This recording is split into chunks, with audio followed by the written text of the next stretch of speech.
Hey everybody, it's Dom here from Lensprotogo and Lens Rentals, and welcome back to the channel. So I don't know about you, but recently there have been so many camera releases that for me, it's getting hard to keep up with them all. Mostly I'm talking about big releases like the red Komodo and the Sony a7S III, but I feel like there are also a lot of other releases that are slipping under the radar, like Sony's more obscure Sony a7C and also Panasonic's S5. And even though it's died down quite a bit, I feel like there's still a lot of buzz around the release of Canon's R5 and R6 earlier this year.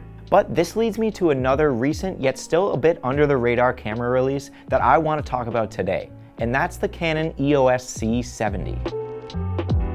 Now, when YouTubers say, I get asked this a lot, normally that's just an easy way for us to segue into the next thing that we want to talk about. But I have been legitimately getting asked about the C70 on a daily basis, so I figured it would be a good idea to take this video to talk about what we should expect from the Canon C70. So in Canon's own words, the EOS C70 is going to be a seamless bridge between the EOS and Cinema EOS systems, which I interpret to mean it's a mix between a Canon mirrorless and a C200 or C300. So I think this pretty much means that we're going to get a form factor of a Canon mirrorless camera, but a lot of the Cinema EOS functionality that you'll find in the C1, 2, and 300s, like an array of inputs and outputs, larger battery, and also internal NDs. So to help keep track of everything, as we talk about this camera, I'm going to be keeping a running tally of where the C70 gets its features from, between the EOS family of products and the Cinema EOS family of products. So with that out of the way, let the tallies begin. The C70 body you can think of like an extended R5. It's still got a flat front with a built-in grip characteristic of a photo camera, but I think we're going to find that the C70 is a bit more extended in the rear, probably to add space for more buttons, that deeper battery well, and also it's probably better for heat dissipation. So I'm going to give a point for each there.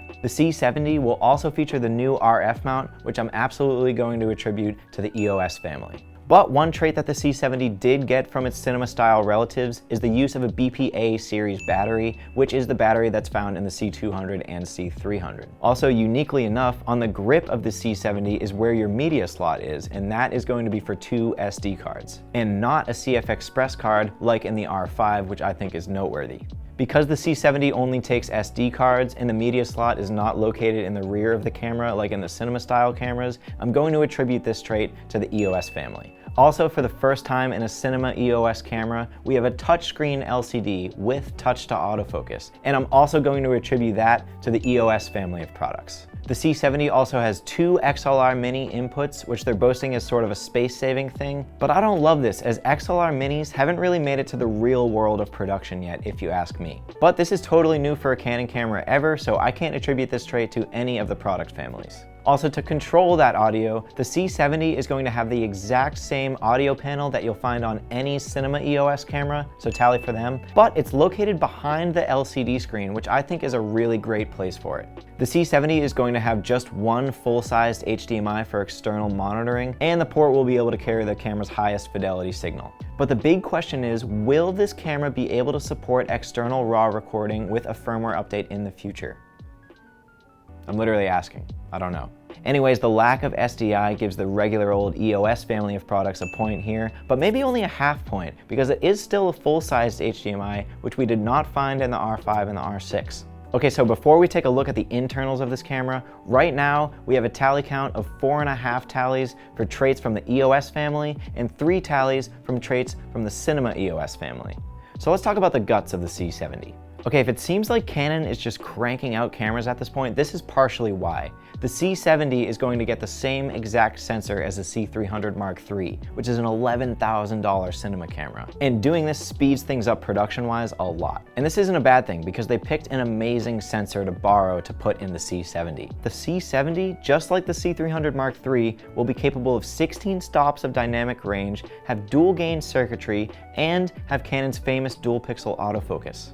This is going to be a hard tally for a Cinema EOS characteristic. The C70 isn't going to have IBIS, it only has electronic image stabilization, but it does have internal NDs, which is undoubtedly a characteristic of the Cinema EOS family.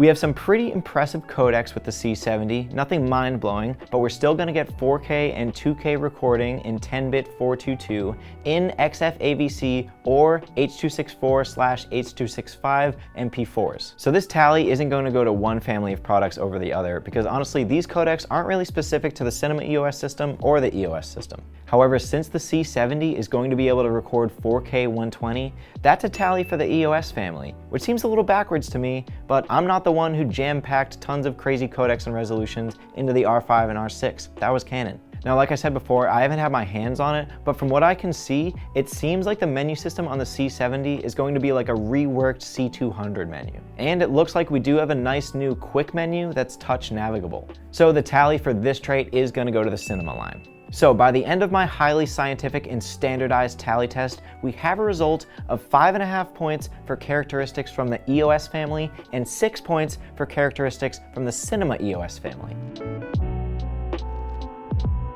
It seems like the Canon C70 is a perfectly capable Canon cinema camera that does offer a lot of the features that are required for professional video production, but it doesn't quite meet all of those standards. On the other side of things though, from what I can tell already, it seems like the C70 is definitely not going to lack in shootability and ergonomics. It's pretty compact and contained, aside from the top handle, and it seems like it'll always be ready to just pick up and shoot. Also, it's probably the first EOS cinema camera that can be comfortably mounted on a one-handed gimbal like a Ronin S or a crane. So of course, what everything ultimately comes down to is price, and the Canon C70 is confirmed to be released at $5,500, which, if you reference my foolproof tally system, seems pretty on point.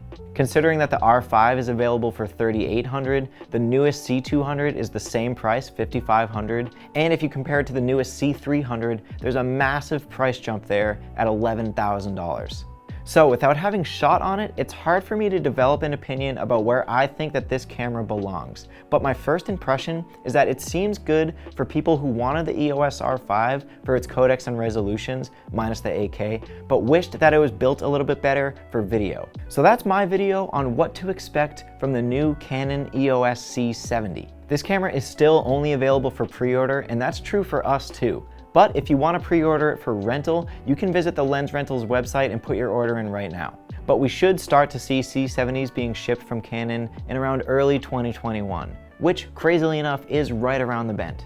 So if you have any questions about the C70 or wish that I covered something in this video that I didn't, drop a comment in the comment section and we'll start a discussion about what we should expect from the EOS C70.